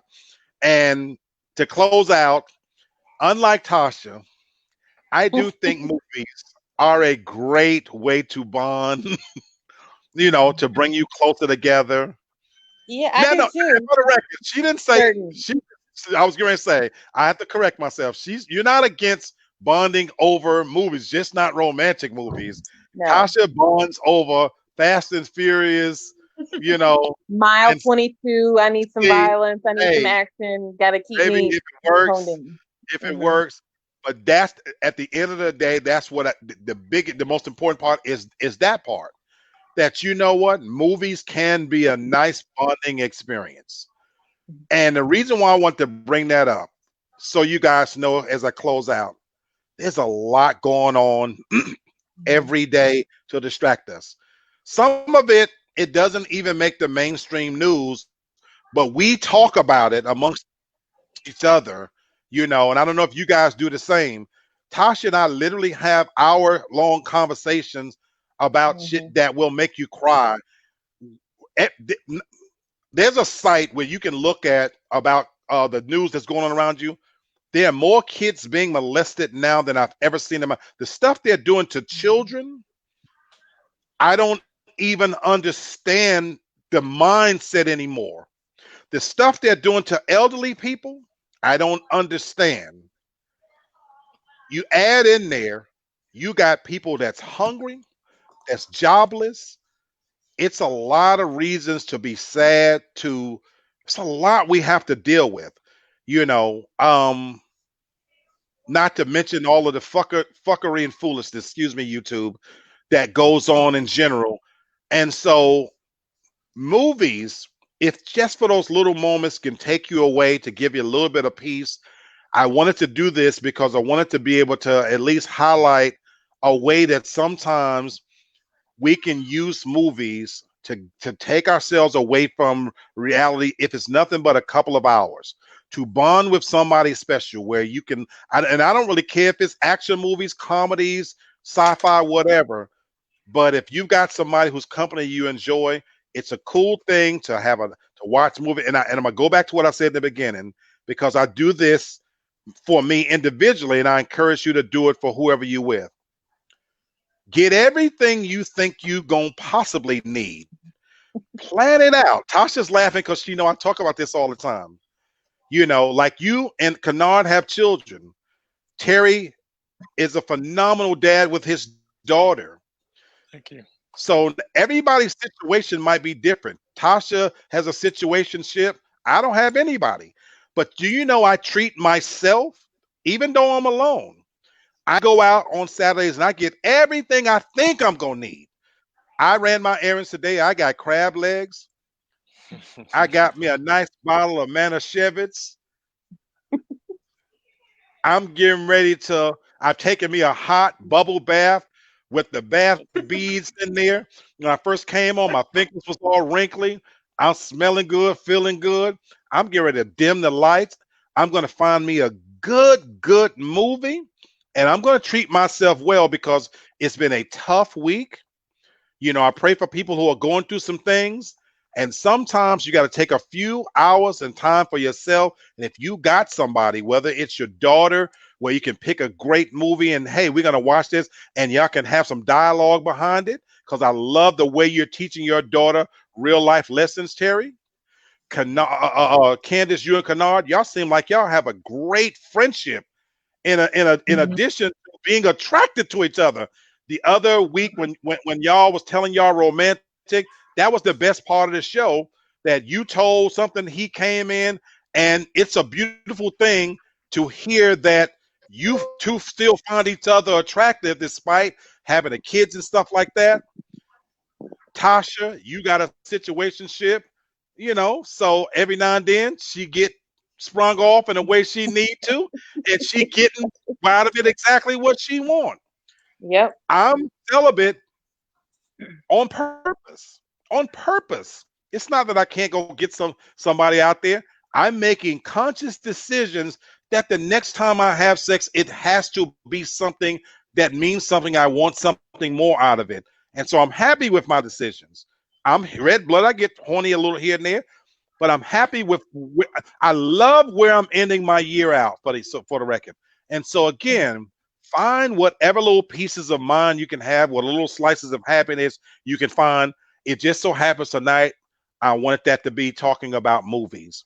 So I wanted to bring that up and, you know, So I know you're closing out. Yeah, go ahead, please. Can I ask a question while you're closing out? Sure.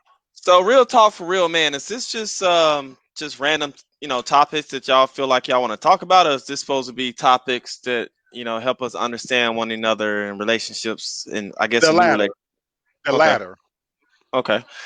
Any preview of what's coming up, or like if somebody wants to make some suggestions on some things, topics we'd like you to talk about, like how could we do that? Please send that to me. So I guess I need to make that available. But if you're on my friends list, please, I would welcome that. At one time, we remember I put the 5 topics out there, so that didn't kind of work. But please, so for the record, that's exactly what we do. I'm no expert. I don't have the answers, but the topics we try to bring out is so that we can put it on the table and be better and interact with each other. So yes, please do that. So you know what, Terry, with you saying that, I need to do a better job at coming on and saying, hey, if you got something you want to talk about, please send them to me. Post it to my page, send it to me. I will welcome that. You know, yeah, I got a lot of topics that come up that I would love to talk or just hear y'all opinions on. Maybe you covered it, maybe you haven't, but everything from, you know, in my experience from, like on first dates, you know, is it cool to go Dutch nowadays? You know, is it cool for women to pay? You know, is it cool for women to chase? I could just go on and on. Like on first date, why do so many black women like bail out on first dates? You know, maybe it's just been my experience. Like things like that I've been waiting for you guys to kind of talk about. Please, again, if you only knew how me and Tasha rack our brains to try to constantly come up with new concepts. I'm combing other people's shows and picking out things, and I send myself texts. I wake up in the middle of the night, or if I'm watching something on TV and I think, oh man, that'll be a good topic, I text it to myself. Then I'm on the phone with Tasha. Now, the good thing about that is I have a bevy of things in the hopper. So we're not going to run out of things to talk about because we constantly do this. But when you throw something out there, that it'll go right to the top of the charts. So that you said that, you ain't said nothing but a word, nephew. Okay. That's what we'll talk about on Wednesday. Yeah. You know, that for me, I'm 100% open to when you say that that's what you want to hear about, because to me, you're telling me that that's something we haven't covered yet. So I tell you what, Wednesday show, we will be talking about that. Okay. And any other ideas, please let me know. Please let me know. I'm open to that. You know, so yeah, absolutely. Just warning you, mine might be a little chippy. You know, some of No, the topics that I want to talk about is There's yeah. no Is wrong it like answers. but is it Terry, like you know that's Kevin what I handle. Samuels? You know I handle. That's the ones I like the most.